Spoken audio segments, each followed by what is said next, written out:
Why is she still alive? If she disappeared, everything would be so much easier. I was stunned into silence.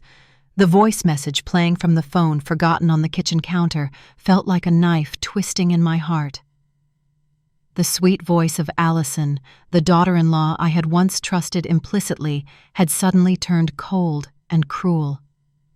She was talking to someone, speaking of me as a burden, an obstacle that needed to be removed. My heart pounded erratically, sweat beading on my palms. For years, I had thought myself lucky that Peter married Allison, a gentle, caring girl. Yet here I was, accidentally stumbling upon her darkest side. Not only were her words venomous, but hidden within them was a plot to push me out of the home my husband and I had spent our lives building. I bit my lip, a mix of pain and indignation surging within me. If it were a misunderstanding, why were her words so clear? I had heard it all, and nothing could conceal this truth any longer. I am Sandra, 62 years old. People often say that women over 60 have a peaceful life, simply enjoying time with their children and grandchildren. But for me, 60 was far from peaceful. It was a series of precarious days where I had to be both mother and the sole remaining pillar of the family. I lost my husband when I was 39. That car accident not only took my partner, but also snatched away the strong support for Peter, my only son. I remember that fateful night as if it were yesterday. The insistent ringing of the phone, the policeman's voice. "Mrs. Sandra, we are so sorry." Everything collapsed. I collapsed, but looking over, I saw Peter, only 14, his red eyes trying to swallow his tears. It was that gaze that pulled me back up, a promise to myself. No matter what, my son must have a future. From then on, I became both father and mother. I worked evening shifts at the supermarket, returning home in the morning to care for my son. On winter mornings, I shivered on my old bicycle, a stack of job applications in my hand. In the evenings, I would be busy preparing a hot meal for Peter.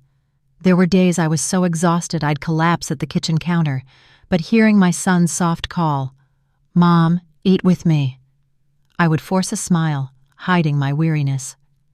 Peter grew and excelled in his studies. Each time he received an award, my son would hug me. "Don't worry, Mom, I'll succeed and make you proud." Those words made me forget all my hardships. In my heart, I only wished for my son to be happy, to be loved, to live a life free from hardship, unlike what I had endured. When Peter started university, I felt a sense of relief. I saved every penny, both for tuition fees and to keep our small house the only memento left of my husband and me. That house was not just a place to live. It was where the youth, tears, and laughter of our family were held. I still remember the day my husband and I laid every brick, planted every flower by the porch. That house was my heart. Then Peter graduated and found a stable job. When my son brought Allison home to meet me, I silently thanked heaven. Allison was 25 then, beautiful, with a sweet voice. I thought, finally, my son has found a woman who cherishes family. Allison showed me immense care whenever I coughed. She'd quickly pour water. Whenever I reminisced, she'd listen attentively. I truly considered Allison my own daughter. Our 3-person family dinners back then were filled with laughter. Peter, while serving me fish, would tease, "Mom, now that I have a wife, don't get jealous." Allison would then hug my shoulders. "I can take care of Peter, but I can't take care of you as well as he can." "You're still number one." All 3 of us would laugh, and I felt complete happiness.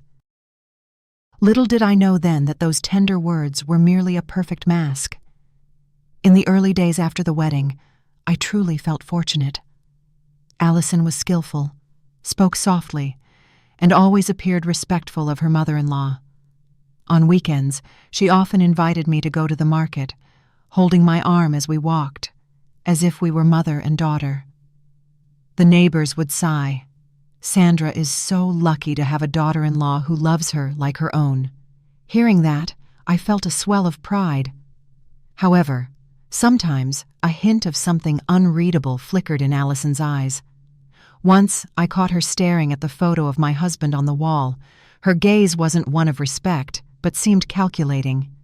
I shook my head, telling myself I was probably being too suspicious. After all, she still treated me well, always acting like a dutiful woman. In the early years of their marriage, Peter and Allison were happy.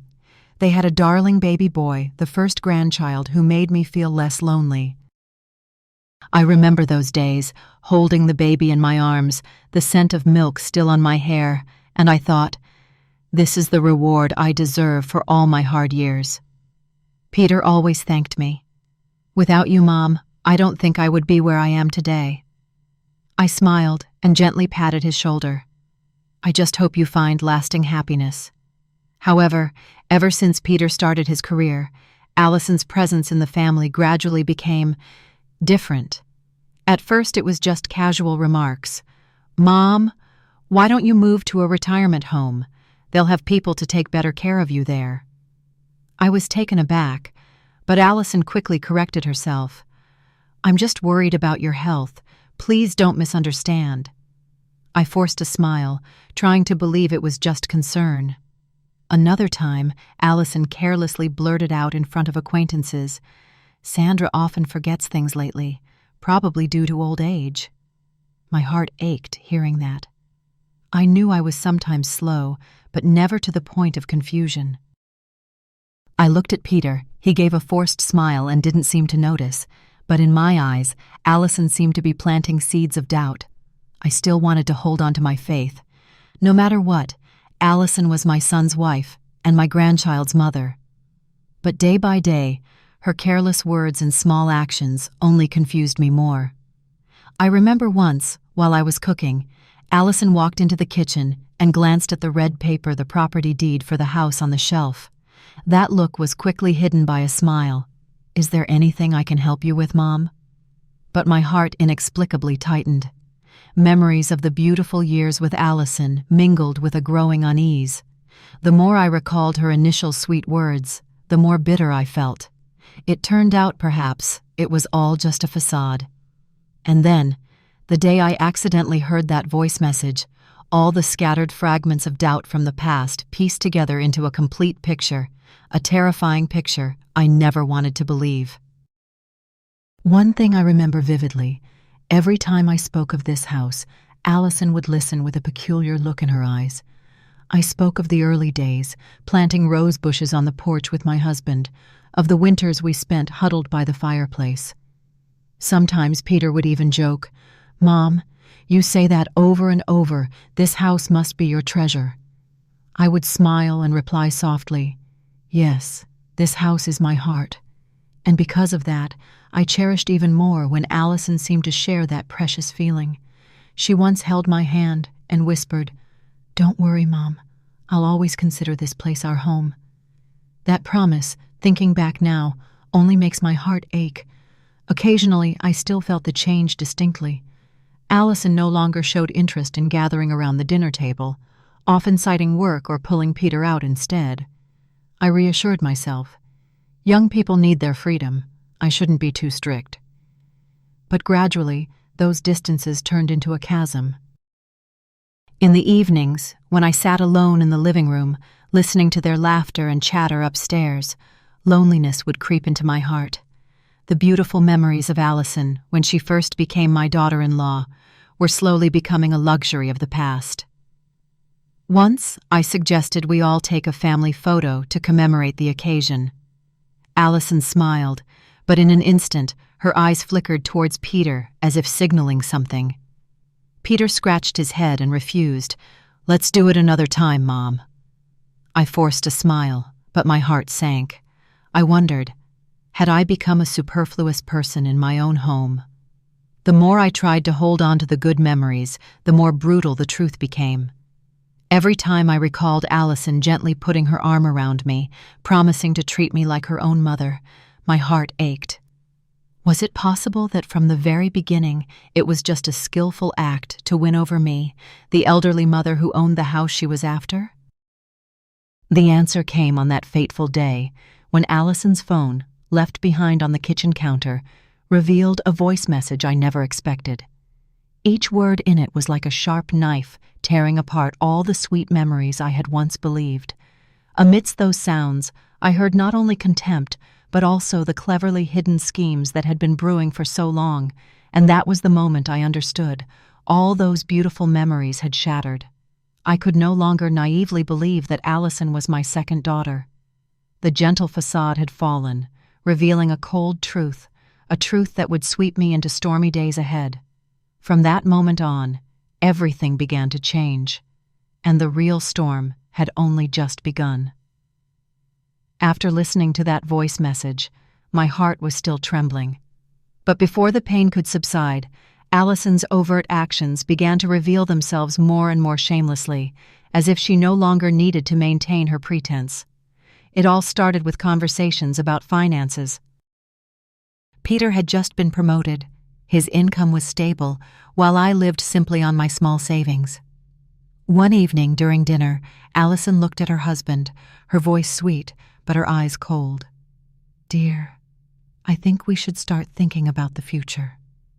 This house, it's too much for Mom to live in alone.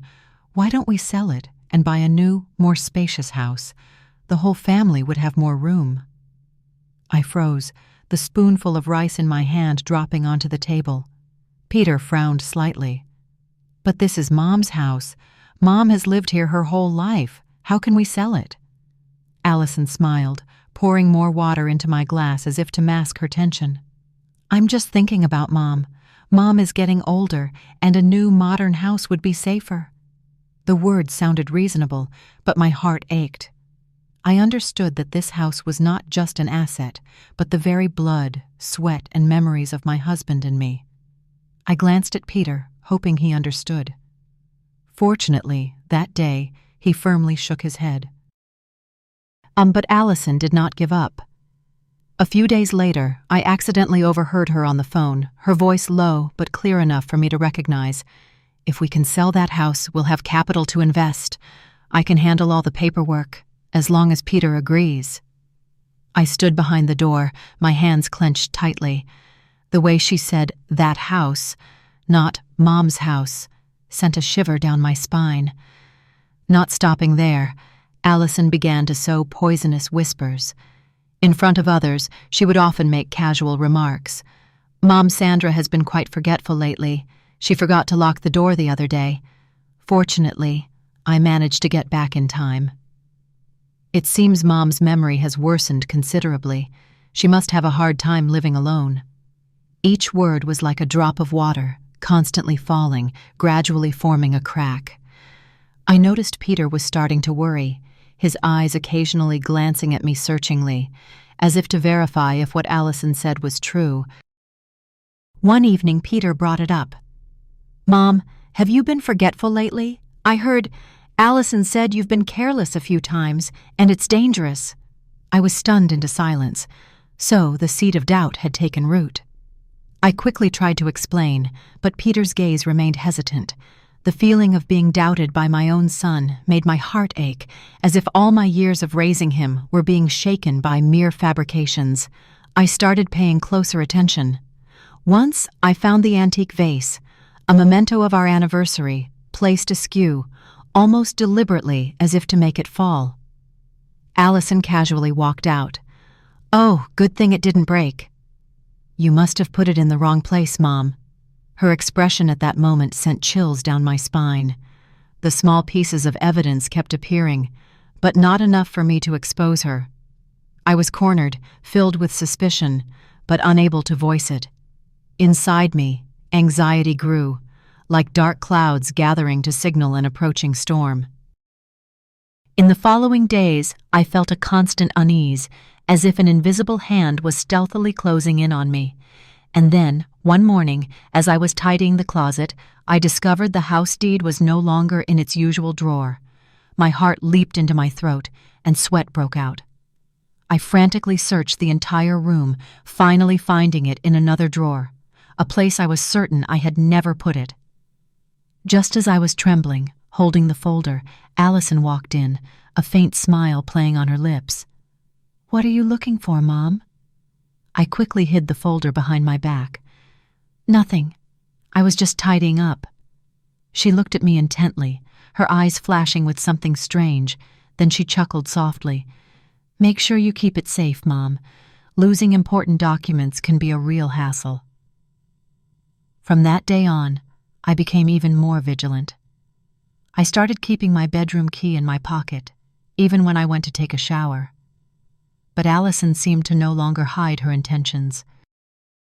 She grew more confident, even hinting to Peter, "I think we should consult a lawyer friend, just in case anything comes up later to avoid trouble. If the house deed is kept under Mom's name, it will be complicated if something unexpected happens down the line." Peter hesitated. "But it's Mom's house." Allison calmly replied, "I'm not saying I'll take it. I just want to legalize it for safety." I listened silently, my heart pounding. Clearly, Allison had planned all of this. She knew what to say to make Peter see it as reasonable, and how to subtly plant the idea so my son would confidently believe it was merely her concern. Then one day, I accidentally overheard Allison's phone call. She was whispering, her voice low, but every word cut into my ears like a knife. "Yes, could you help me with the transfer procedures? It'll be faster with a power of attorney. My mother-in-law is old. She probably won't understand much." I was stunned, almost collapsing right there at the living room doorway. Power of attorney? Transfer?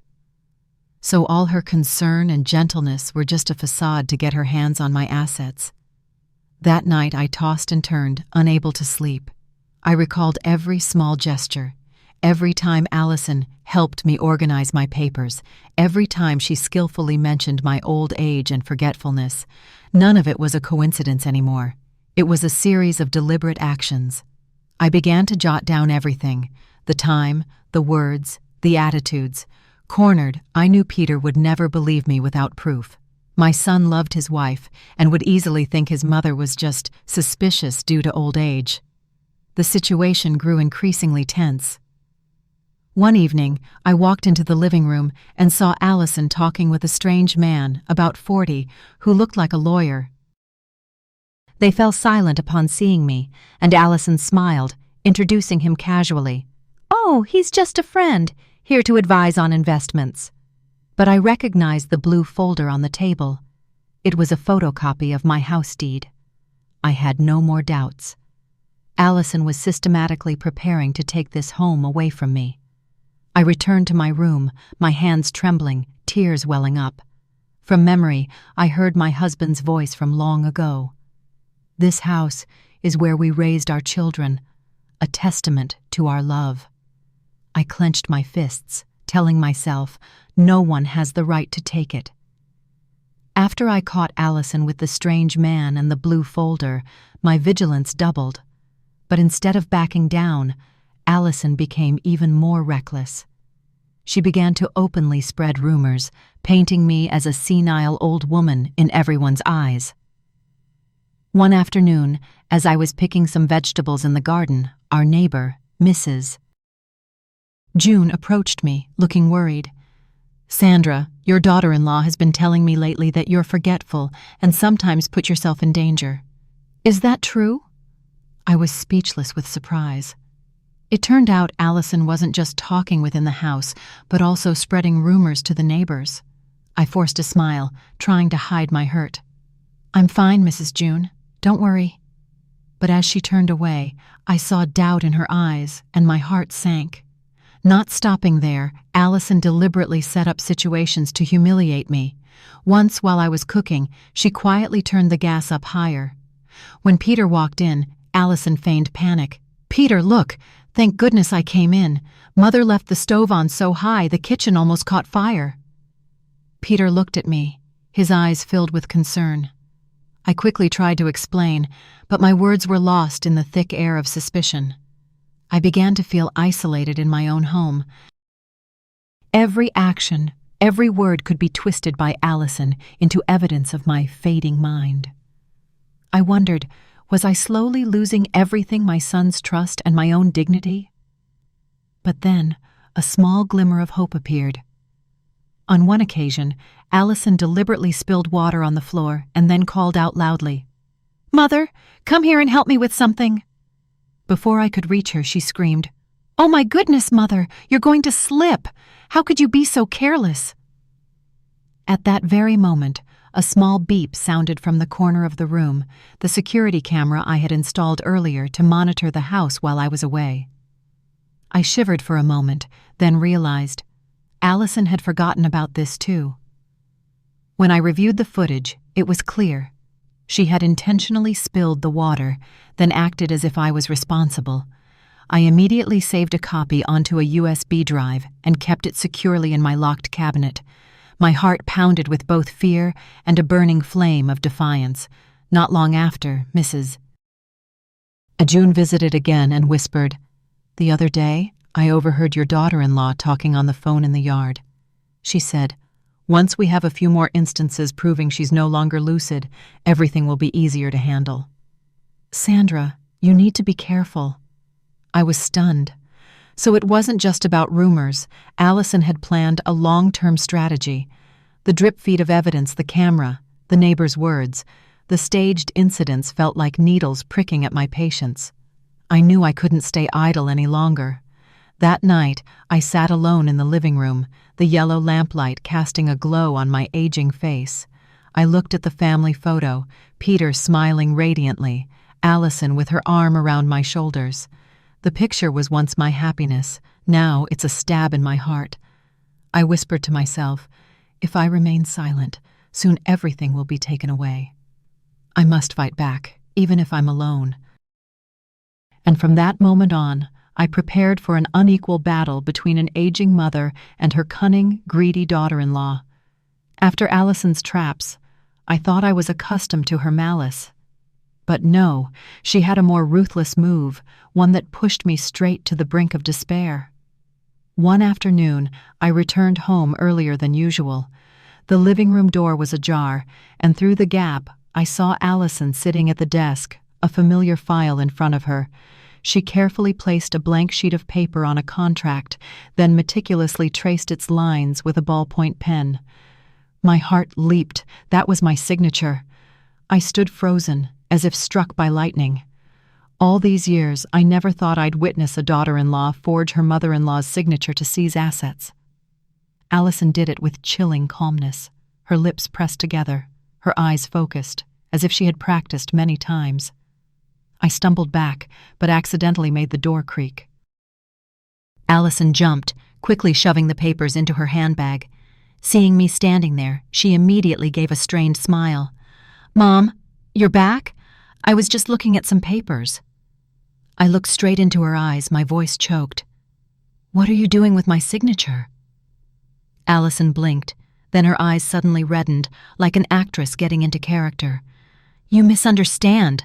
I was just practicing writing signatures to make greeting cards because your handwriting is so beautiful." A brazen excuse, but I knew that if I told Peter right now, Allison would cry again, playing the role of the wronged wife. And Peter might believe her. That night, I opened the drawer and discovered several missing papers, the very ones related to the house ownership. I collapsed onto a chair, my hands trembling. Allison's voice from that voice message echoed in my mind. If she disappears, everything will be much easier. For the first time in my life, I felt death hovering over me, not from old age, but from the cruelty of someone I once called daughter. The next morning, Peter sat at the dining table, his face etched with confusion. "Mom, Allison said maybe you should let her help manage your papers." "You're getting old. There are too many complicated procedures." I slammed my bowl down, tears blurring my vision. "Son, I'm still perfectly lucid." "I'm not senile like she says." Peter flinched, but didn't reply immediately. That silence was more painful than a knife. In the following days, Allison no longer hid her intentions. She openly made calls about power of attorney and even boasted to friends that everything will be settled soon. I felt my voice stripped away in my own home, turned into an invisible person. The climax came when I discovered a letter from the law office containing a power of attorney contract with my forged signature. My vision darkened. The world seemed to collapse. Allison had truly done it, and if I didn't react in time, this house would no longer be mine by tomorrow. In my moment of deepest despair, I clutched the USB containing the video of Allison deliberately spilling water on the floor. Along with Mrs. June's testimony and what I had witnessed with my own eyes, I knew it was time I could retreat no further. People often say, when a cornered animal, it fights back with all its might. And I, a 62-year-old mother, was being pushed to my absolute limit. I swear, with all my faith and will to survive, that I will fight back. The real storm had arrived, and this time, Allison wouldn't be able to feign smiles so easily. I knew that if I continued to suffer in silence, I would eventually lose everything. And the opportunity came on her husband's death anniversary, a time when the whole family and relatives gathered. That morning, I prepared the offering meal as I did every year. The kitchen was filled with the sounds of knives and cutting boards, the faint scent of incense smoke bringing back memories of my late husband. Peter and Allison also came to help. Allison still acted demure and kind, constantly laughing and sweetly calling, "Mom, oh Mom," in front of everyone. Seeing that, I bit my lip hard, resentment boiling in my heart. When the feast was laid out on the large table and everyone sat together, I stood up deliberately, my voice deep but firm. Today, in front of our ancestors and relatives, I want to say a few words. The entire table fell silent. Allison glanced at me, a forced smile briefly appearing and then vanishing. I took a deep breath and looked directly at Peter. My son, all these years I sacrificed everything to keep this house, to keep this family together. But recently, I heard words that almost made my heart stop. The atmosphere immediately tensed. Some relatives whispered, "What's going on?" I turned to Allison, my eyes blazing. My daughter-in-law, Allison, has repeatedly claimed that I am confused and frail. Not only that, she has been trying to seize this house. I have proof. The whole room seemed to explode. Peter was stunned, while Allison immediately burst into tears, her shoulders trembling as if she had been terribly wronged. "Oh my God, what are you saying? I love you like my own mother. Why would you falsely accuse me like this?" An aunt rushed over to comfort her. "Come on, Sandra, don't get upset. Allison is so kind." I looked at them, hot tears streaming down my cheeks, but my voice did not tremble. I heard her say it herself in a recording. And I also saw with my own eyes her forging my signature. The relatives began to murmur, everyone's eyes shifting between me and Allison. Peter was speechless, as if he couldn't believe what was happening. Allison suddenly knelt down, clasping her hands. "I swear before everyone here, I have never done anything to harm you. Perhaps you are old and your memory is not clear, so you misunderstood me." That statement was like a knife twisting further into my heart. The crowd buzzed, many beginning to lean towards Allison because of her tearful act.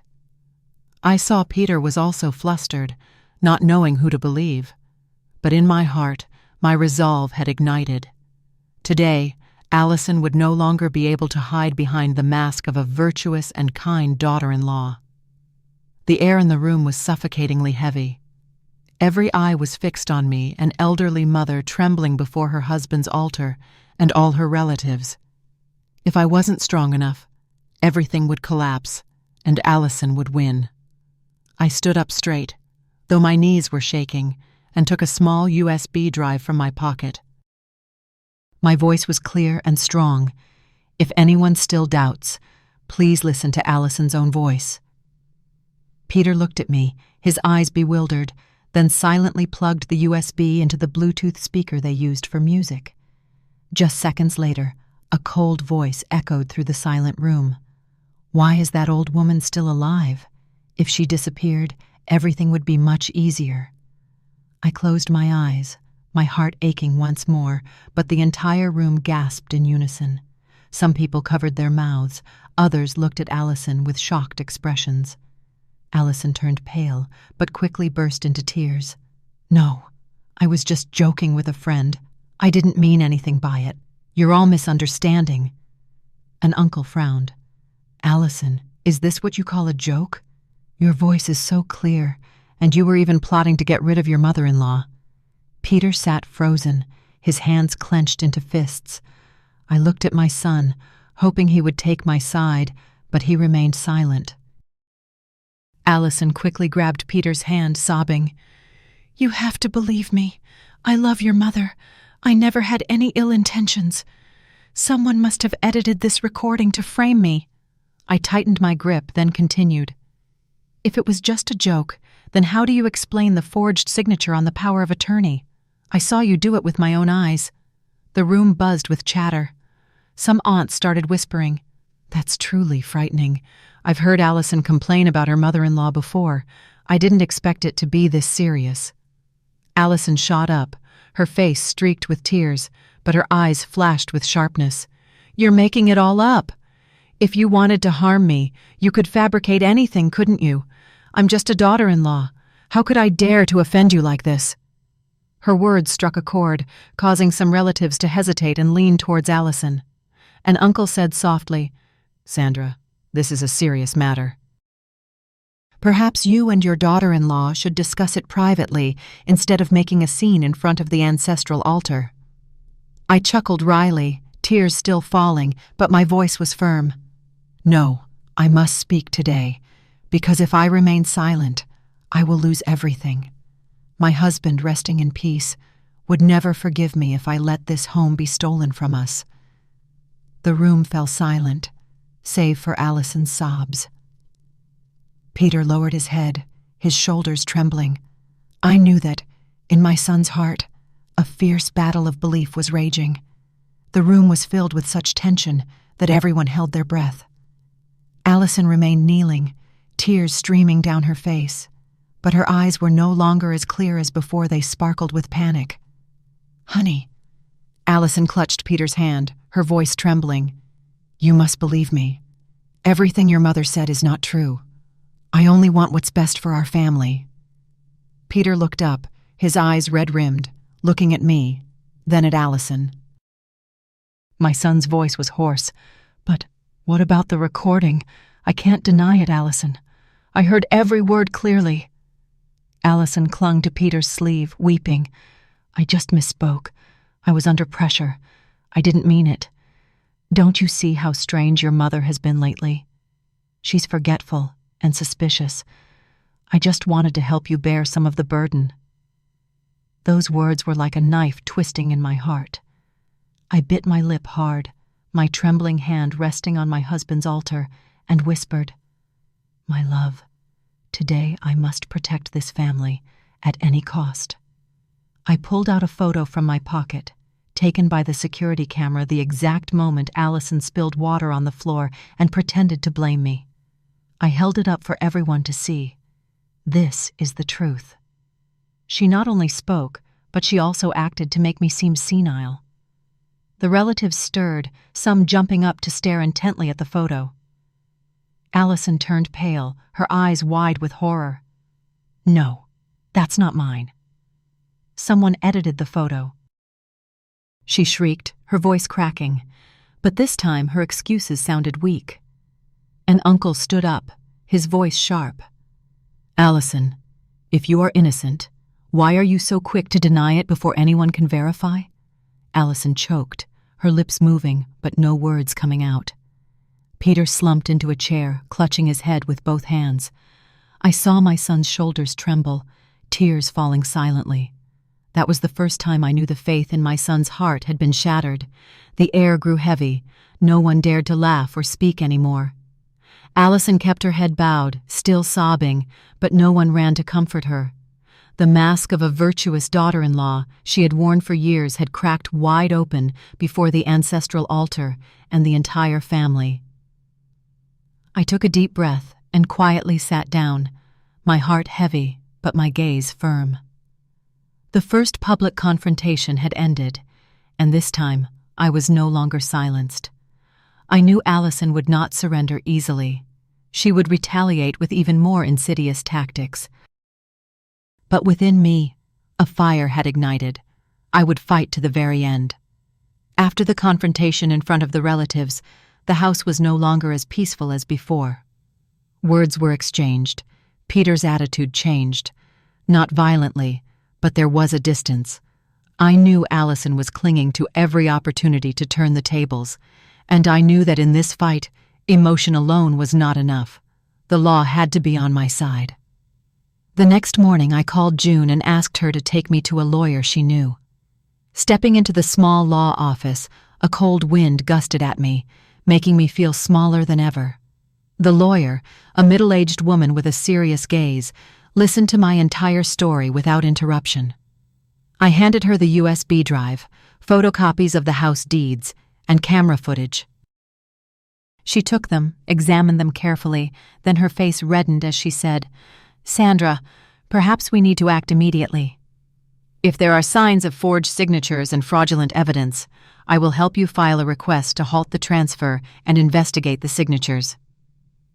Hearing those words, my heart felt as if it were being gently lifted from the depths of despair. I signed a small power of attorney, authorizing the lawyer to represent me. My 2 signatures trembled, but this time they were the signatures of someone resolute, not someone suppressed. The lawyer proposed a strategy: request to freeze all transactions related to the property, send subpoenas to Allison and involved parties to clarify the origin of the signatures, and file a complaint of document forgery with the authorities. She also suggested we send a request for a temporary injunction to prevent any changes on the land title until the matter was investigated.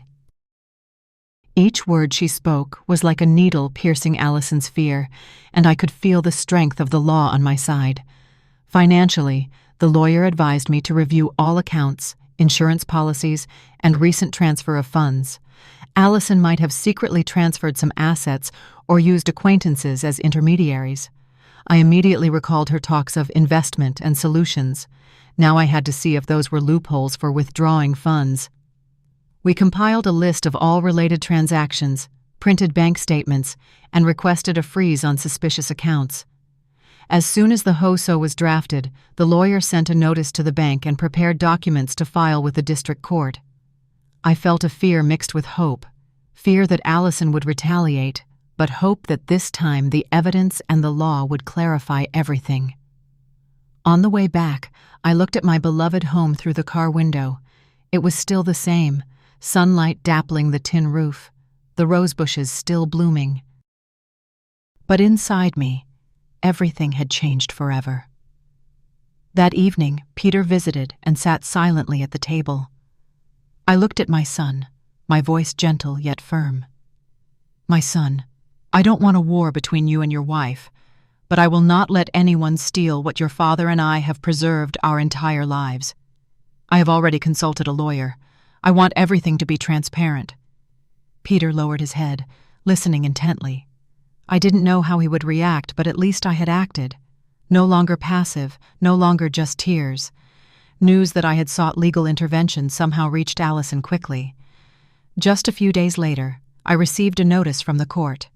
Allison had officially hired her own lawyer and filed a counterclaim stating that I suffer from memory loss and am easily influenced by outsiders. The thick document was filled with cold, harsh words.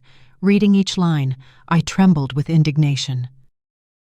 She had compiled a list of incidents I had experienced: forgetting to lock the door, orchestrated by Allison herself, setting the stove on fire, also part of a gas stunt, and even including statements from acquaintances claiming I had gotten lost on my way to the market.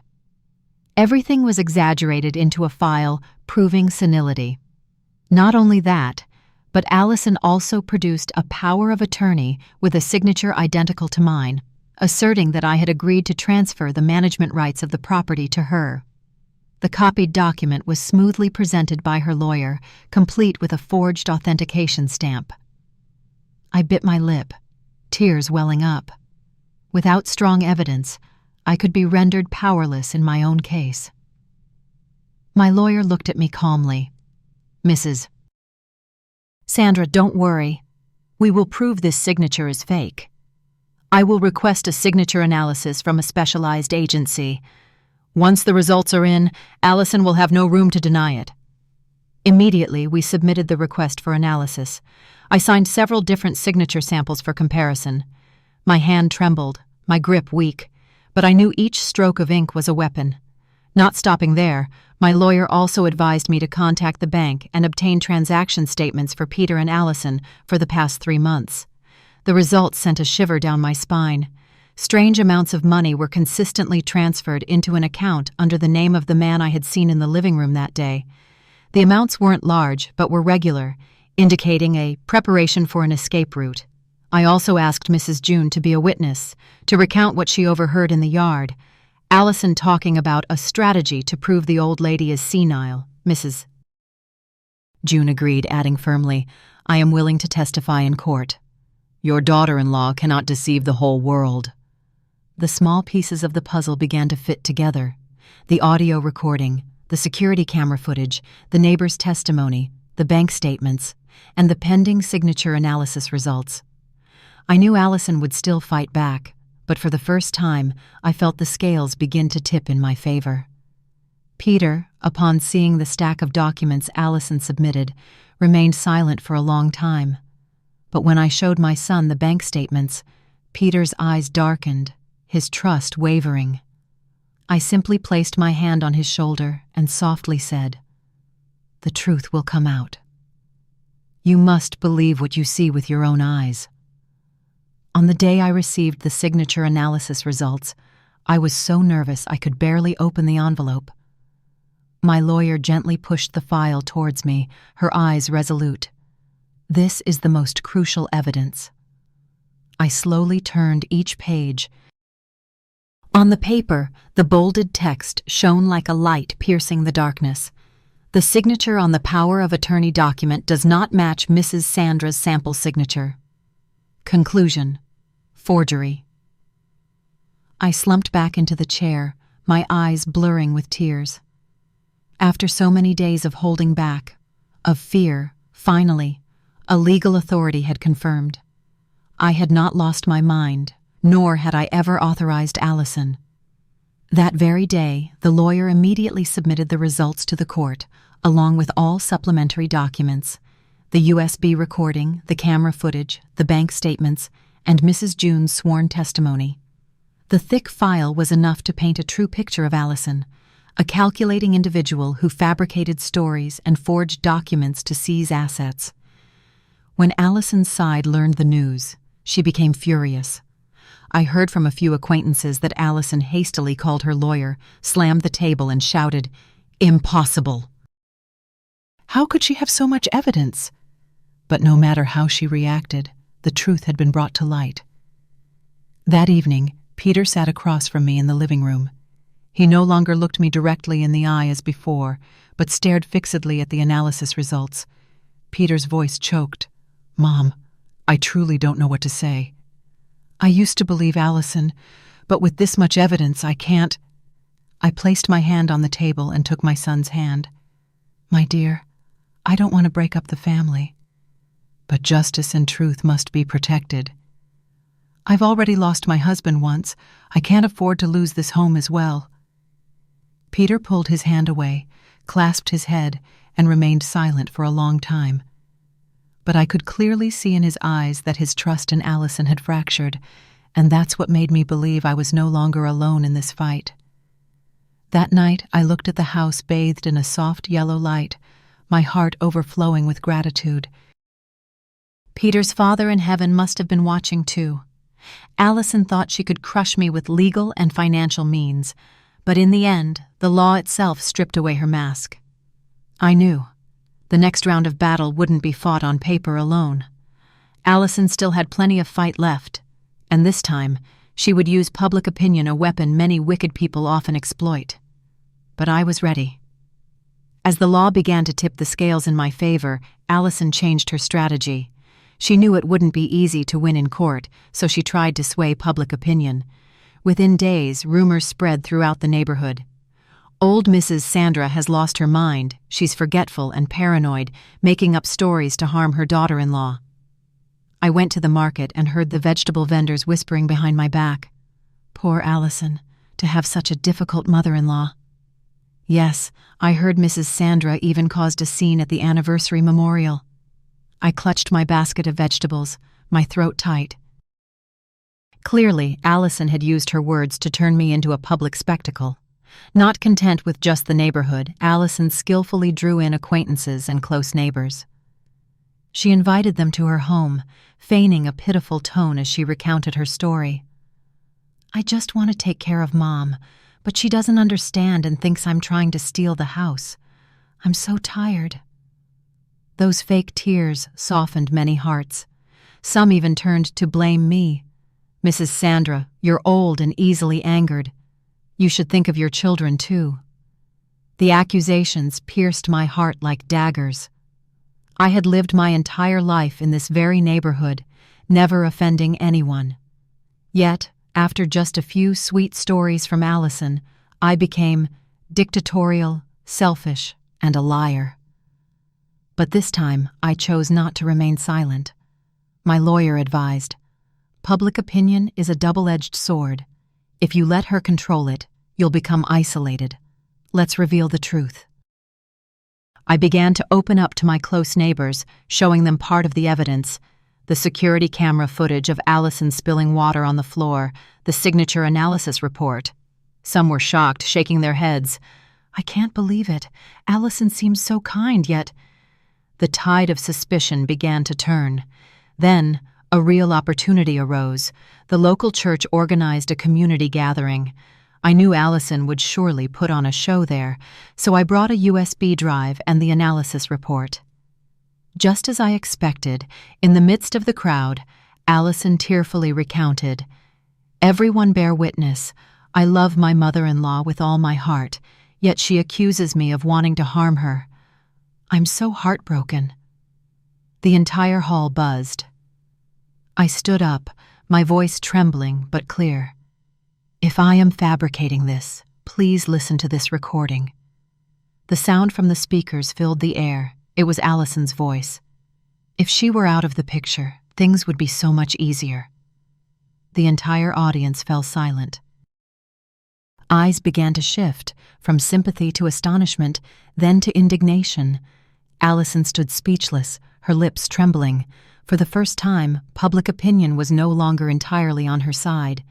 And I knew this battle had just entered a new phase. After the shock at the church meeting, Allison went silent for a while. But just a few days later, she struck back with a more sinister method. This time, instead of just crying in front of the neighbors, Allison leveraged social media. One morning, I accidentally overheard whispers outside. When I opened Peter's phone, I was stunned. It was flooded with veiled posts from Allison's friends' accounts, such as, "Living with a paranoid mother-in-law is truly torture."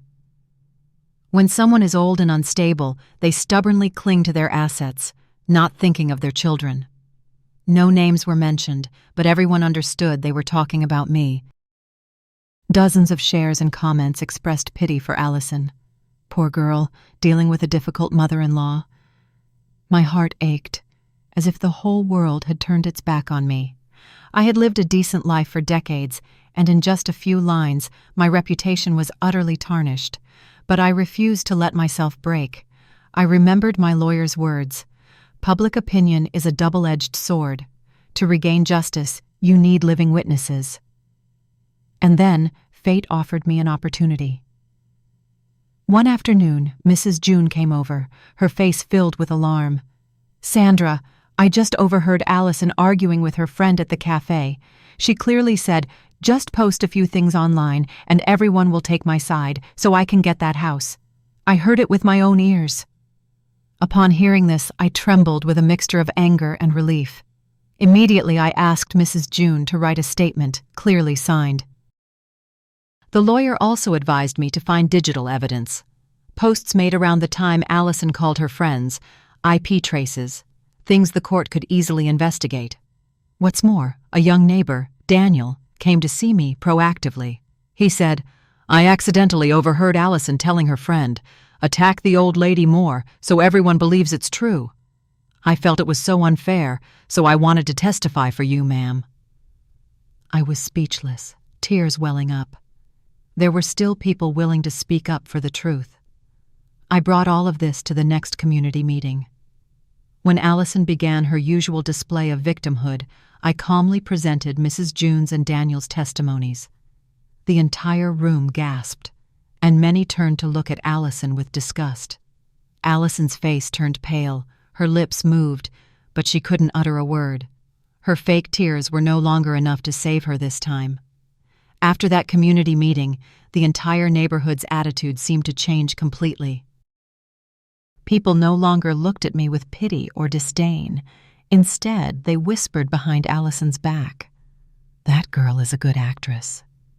Sweet as pie to your face, but full of dirty tricks behind your back." The gossip spread like wildfire. When Allison went to the market, no one greeted her warmly anymore.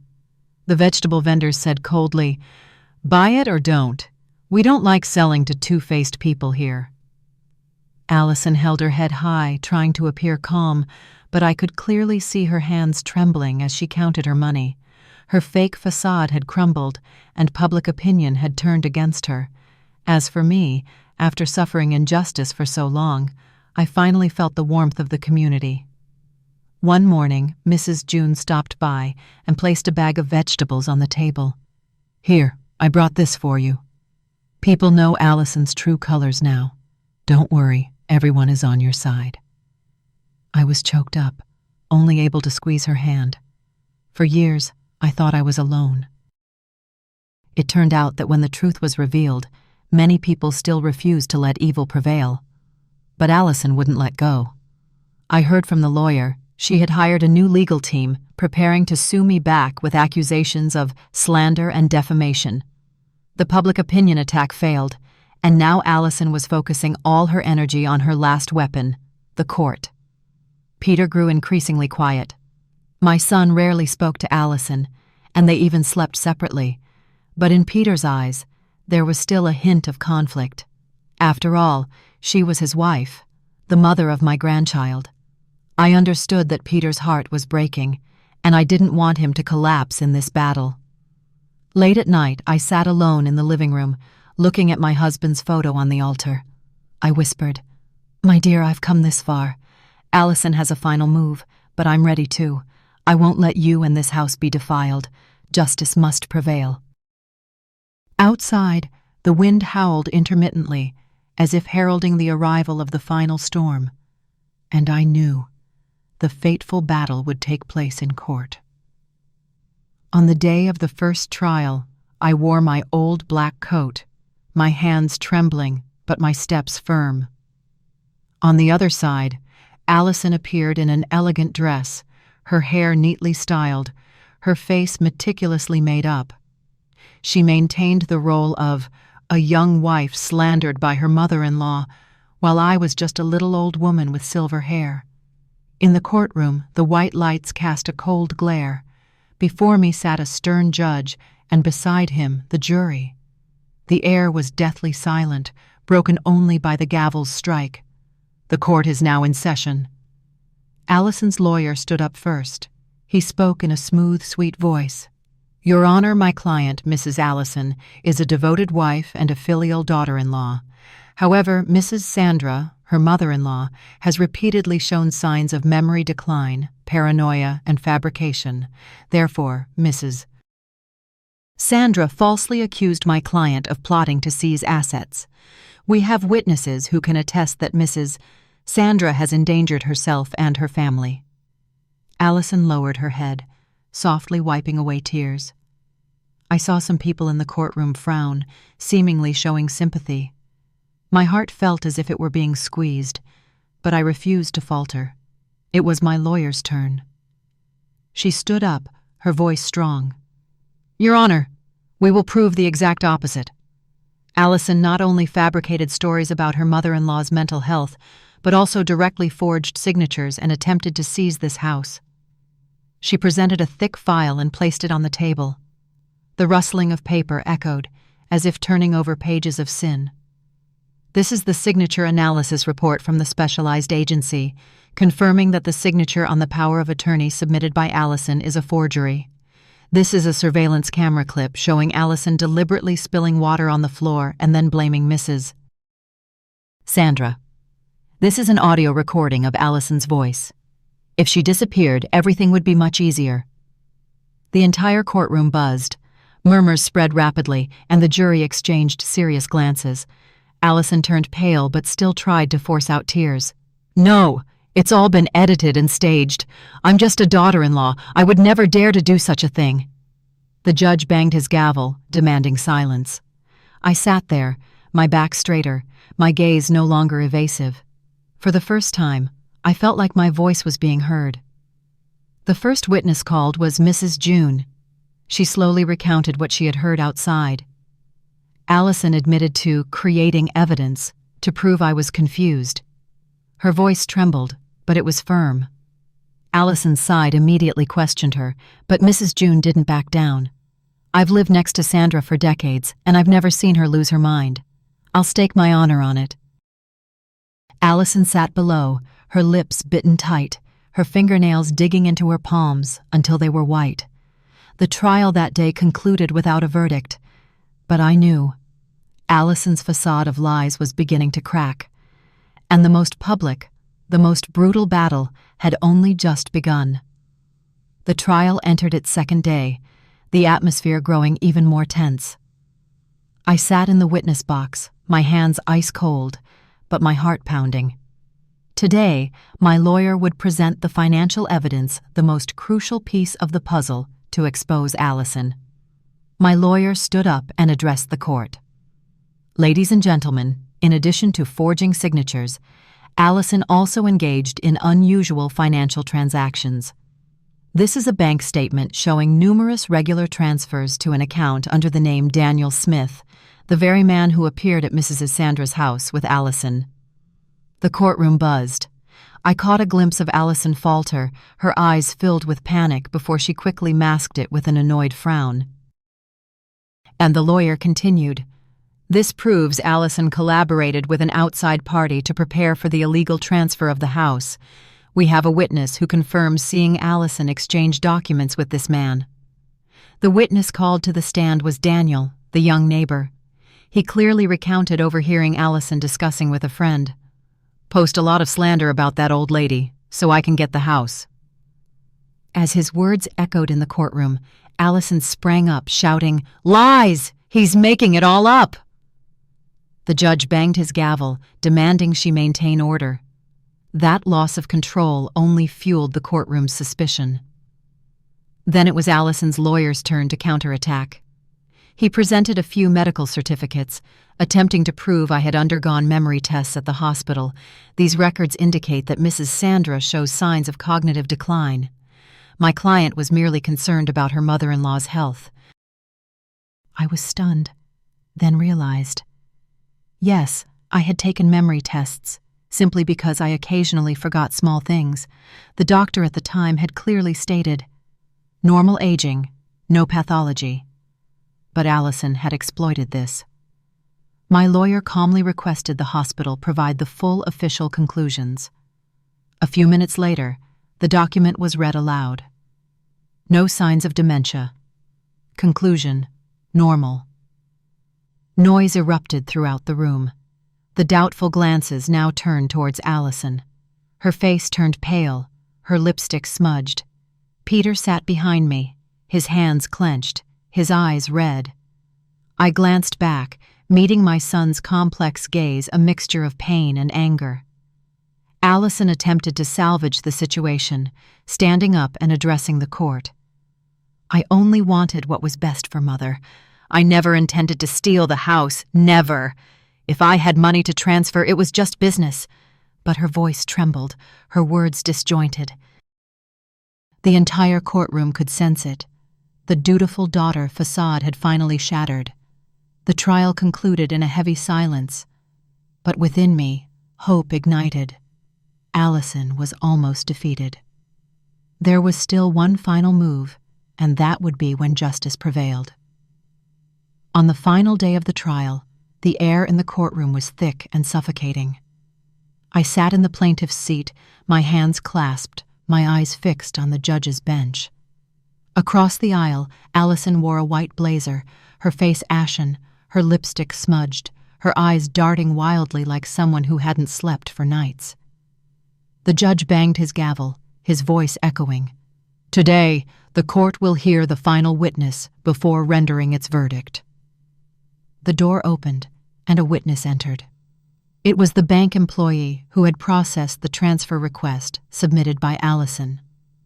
The middle-aged man with a serious demeanor stood straight before the witness stand. "I confirm, I rejected Mrs. Allison's application because the signature did not match the stored sample. Furthermore, Mrs. Allison attempted to bribe me with a sum of money to overlook this discrepancy." The entire courtroom erupted in murmurs. Allison jumped up, shouting, "You're lying! I never did that!" The judge slammed his gavel down. "The defendant is requested to maintain order." I sat there, my heart pounding, tears welling up. Piece by piece, the truth stacked up, painting a clear picture of Allison for everyone to see, greedy, deceitful, and ruthless. My lawyer concluded with a firm statement. "Your Honor, this is no longer a mother-in-law and daughter-in-law dispute. This is a criminal act, forgery, defamation, and intentional misappropriation of assets. My client, Mrs. Sandra, is not only a mother, but also a citizen whose legitimate rights have been violated. Justice must be on her side." The judge bowed his head, conferring with the jury. The room fell silent.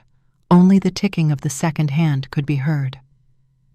I held my breath, my hands clenching the hem of my dress, as if hearing my husband's whisper in the wind.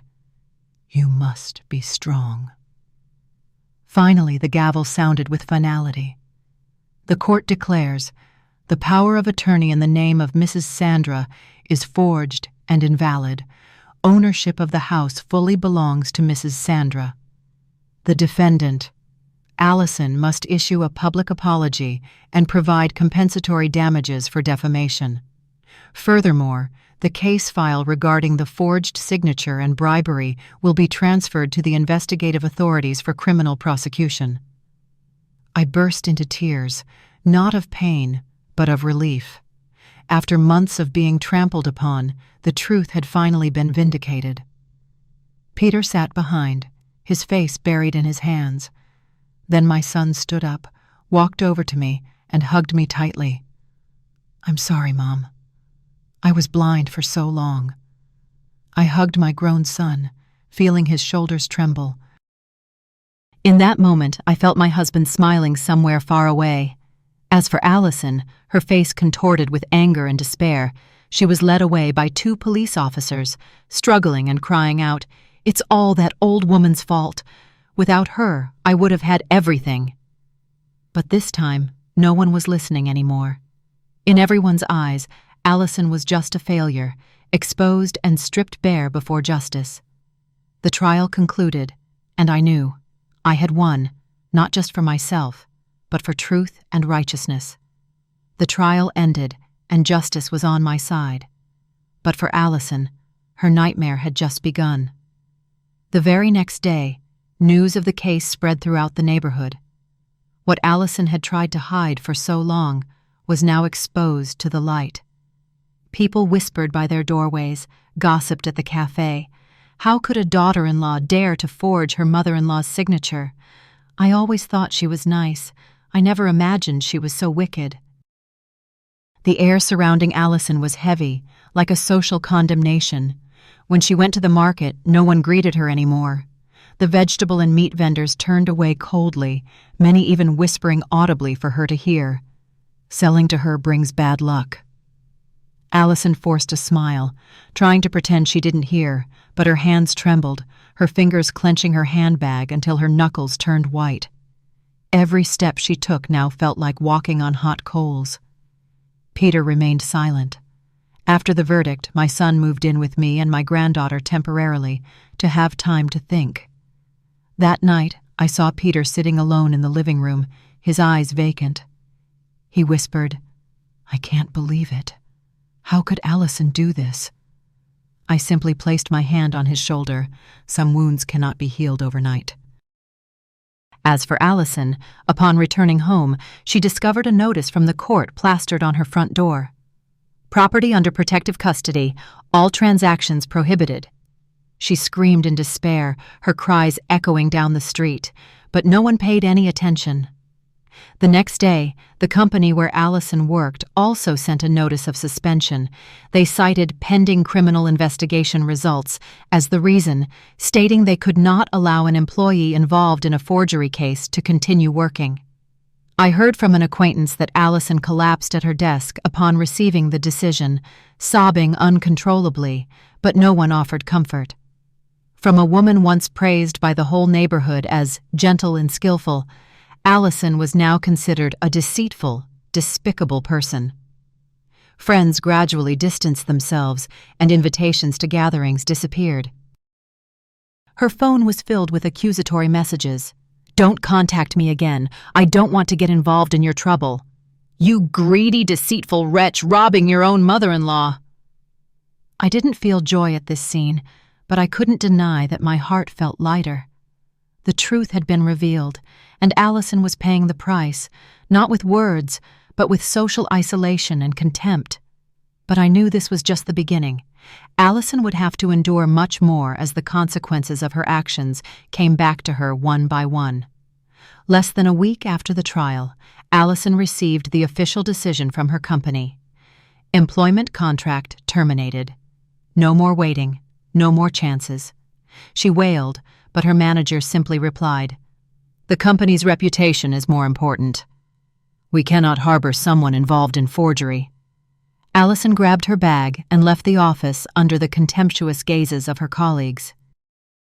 Those who had once shaken her hand, who had called her Sister Allison, now quietly turned away, avoiding her eyes. The shame was like a slap to her once proud face. Her former friends also gradually disappeared. The messages of inquiry became fewer and then silent. Even the group of close friends who used to meet for coffee every weekend created a new chat group without adding Allison. Someone even sent her a picture of the group with a cruel caption, "There's no place for liars here." But the biggest shock came from her family. Peter had been silent for too long. For several nights, I heard my son sitting in his room, running his hands through his hair, sighing heavily. One evening, when Allison came to my house and knelt at the door, Peter stood there watching, his face as hard as stone. Allison burst into tears, clutching the hem of her husband's shirt.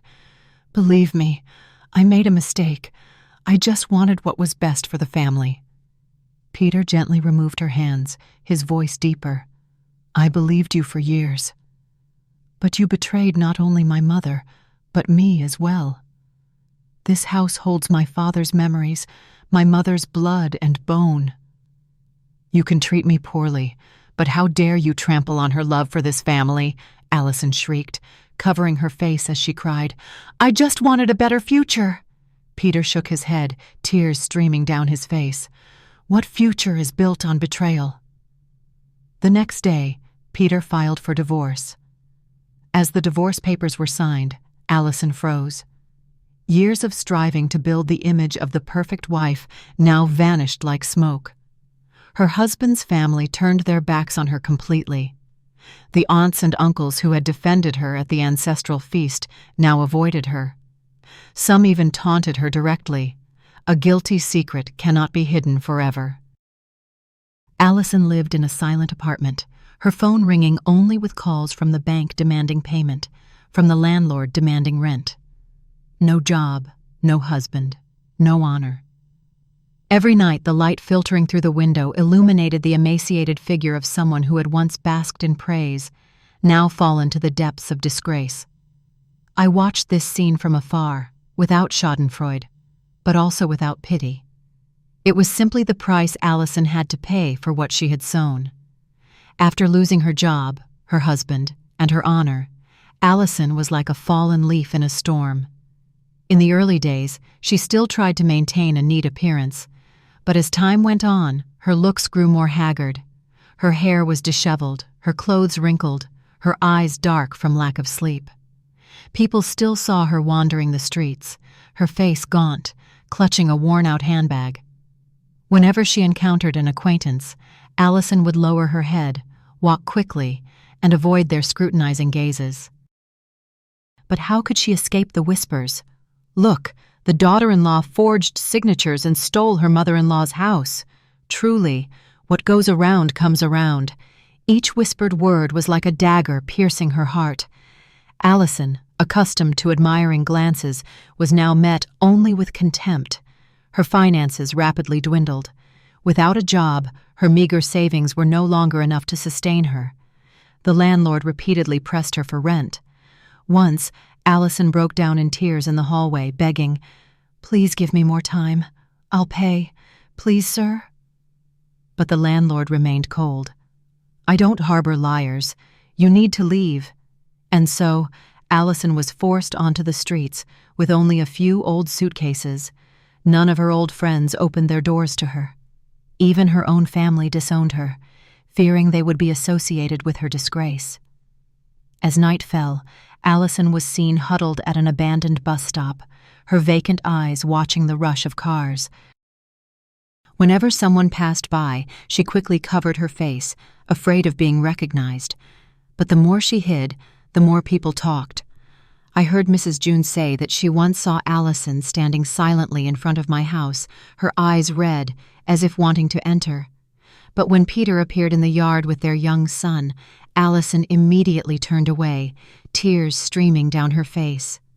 The door to that family had slammed shut forever, with no place left for her. In the days that followed, Allison fell into despair. With no one to rely on, no one to trust, no job to cling to. She lived precariously on scattered scraps of pity, a loaf of bread from a stranger, an old blanket someone had discarded.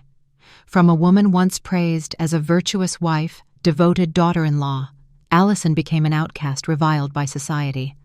Whenever I recall it, I see it as a just sentence fate imposed upon her, losing everything to understand the value of honesty. But I knew this story was not yet over. Because after the consequences, something even more bitter awaited Allison. Belated regret would haunt her for the rest of her life. Allison thought she was strong enough to withstand public opinion and rejection. But as all doors gradually closed, she began to fall into a dark, inescapable void. Initially, Allison stubbornly denied it. She kept muttering to herself, "They are wrong. All of them are wrong. I just wanted things to be better." But the more she spoke, the more tears welled up.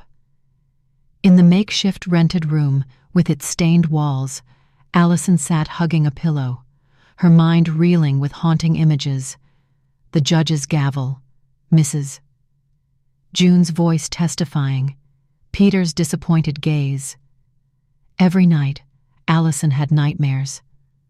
In her dreams, she saw herself standing before Sandra's house, holding a stack of papers, but the forged signatures on them would melt into pools of black ink, swallowing her whole. Waking up, she was drenched in sweat, her heart pounding, and the fear clung to her. Once, Allison tremblingly called an old friend, her voice choked with sobs. "Please, can I stay with you for a few days?" But the voice on the other end was cold. "I'm sorry, Allison.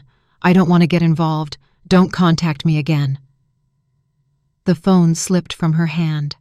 Allison collapsed onto the floor, bursting into tears like a child. She once thought she was clever, capable of controlling everyone. But now, Allison understood. Without trust, a person is nothing. In that moment of solitude, Sandra's image reappeared. Allison remembered their meals in the past, when Sandra would pick food for her, tenderly saying, "You are my daughter. Consider this your home." That memory twisted like a knife, deepening her regret. She began to write letters. The letters, pages long, were filled with trembling handwriting, blurred by tears. In them, Allison confessed everything. Her greed, her lies, her unforgivable mistakes. She pleaded, "Mom, Sandra, I know I don't deserve it, but please forgive me. Just once." But the letters were never sent. Allison would write, then crumple them up and throw them in a corner of the room. Because deep down, she knew Sandra would never read them, let alone believe them. Regret began to tighten its grip on Allison day by day, like an invisible rope pulling her down into the abyss. And the cruelest part was, it was all too late. Through long, endless nights, Allison could no longer distinguish between dream and reality. She would often jolt awake in the middle of the night, screaming in a nightmare. In her dreams, Allison saw herself standing in the courtroom, the judge pounding his gavel repeatedly, his voice echoing loudly, "Forgery! The charge is forgery!" And Sandra stood on the other side, her eyes as cold as knives cutting through her heart. Waking up, Allison clutched her head, trembling, tears soaking her pillow. She began to fear sleep, but the more she stayed awake, the more the hallucinations crept in. Every time she heard the wind whistling through the window, Allison would imagine it was Sandra whispering, "The price of betrayal." In despair, Allison tried to re-establish contact. One afternoon, she called Peter. There was a long silence on the other end. Then Sandra's son's voice came through, hoarse. "Allison, stop calling. It's over between us. You listen to my explanation. I truly regret it. Allison sobbed, weeping. But Peter cut her off, each word as cold as ice. "You didn't just betray Mom, you betrayed this family. From now on, don't contact us again." The cold beep, beep in the phone made Allison crumple to the floor. The phone slipped away, its screen shattered, and she cried until she was breathless. Unwilling to give up, Allison tried sending a letter to Sandra. This time she carefully rewrote it, not tearing it up. The letter, pages long, was scrawled in tear-stained handwriting. She pleaded, "Mother Sandra, I was wrong. I have nothing left. If you still care for me even a little as you once did, please give me a chance to meet you, to apologize." Allison sent the letters, going to the post office every day to wait for a reply. But Sandra never responded. Once, the mail carrier even returned the letter because the recipient refused it. Allison held the returned envelope, sobbing in the middle of the street, people's gazes on her filled with pity mixed with contempt. In the following days, she repeated the vicious cycle. Write a letter, send it wait, then receive absolute silence. That silence was more cruel than any scolding. Regret gnawed at Allison every hour, every minute. But all doors had been shut tight. Sandra was no longer a second mother, as Allison had pretended to be, but now an insurmountable wall. As time passed, Allison became a lost shadow in the crowded city. Every morning she sat silently by the window, sunlight casting a pallor on her haggard face. In Allison's eyes, there was no light left, only a thick, dense grayness. The letters sent were never answered. No one called her phone, except for a few unfamiliar numbers from the bank, reminding her of overdue payments. Her account was depleted, and the shabby rented room was about to be repossessed by the landlord. Allison wandered the streets, looking for work, but no one would hire someone with a bad reputation everywhere. When night fell, nightmares surrounded her again. Sometimes she felt herself being dragged into darkness, invisible hands gripping her, Sandra's voice echoing. If she disappeared, everything would be so much easier. Her own cruel words from the past now reverberating, haunting her dreams. Other times, Allison saw Peter holding their child, turning his back and walking away, not looking back even once. Waking up, Allison clutched her head, sobbing uncontrollably. Her tears dried up, but the pain did not lessen. She began talking to her reflection in the mirror, her voice hoarse. "What have you done, Allison? You've lost everything." Once, in her despair, Allison picked up the phone and dialed Sandra's number, but the automated voice on the other end said, "The subscriber you have dialed is currently unavailable." She gave a bitter laugh, dropped the phone, and slumped onto the cold floor. Night after night, Allison repeated the cycle. Remember, cry, write a letter, wait, then despair. Regret consumed her mind, leaving her with no strength to stand up. People who once knew her now just shook their heads. Serves her right. Greed leads to ruin. Allison offered no resistance, no explanation. She remained silent, like someone slowly disappearing from the world. Deep down, she knew it was all too late. No family, no friends, no more chances. Only belated regret clung to her, like a shadow for the rest of her life. After all the storms, my home finally returned to its rightful peace. In the mornings, I make a cup of hot tea and sit on the porch, watching the early sun spread golden light on the tiled roof. Birds chirped merrily, the scent of roses wafted through the breeze. For a long time, I hadn't felt my heart this light. Peter moved back in with me. The little boy, my grandson, toddled around the yard, his clear laughter echoing, dispelling the dark obsessions. Every evening, 3 generations gathered around the dinner table. No need for delicacies. Just a hot pot of soup and a plate of boiled vegetables was enough to bring warmth. Peter looked at me, his gaze quiet but firm. Mother, I promise I will always be by your side from now on. I won't let anyone hurt you again. I smiled and took my son's hand. For years, I'd braced myself to protect this home, and now I am no longer alone. After the trial, I also began to open myself up to life. I joined the church's charity group, where I met many elderly people who, like me, had felt alone. Every afternoon, I would visit, cook meals with them, and share stories. Seeing their eyes light up at being heard, I realized my life wasn't just a string of losses, but had meaning. There was an old woman named Margaret, also cast aside by her daughter-in-law, who told me tearfully, I thought I was the unhappiest person, but hearing her story, I no longer felt alone. I squeezed her hand and smiled. We still have each other, and we still have faith. It was these simple moments that made me understand.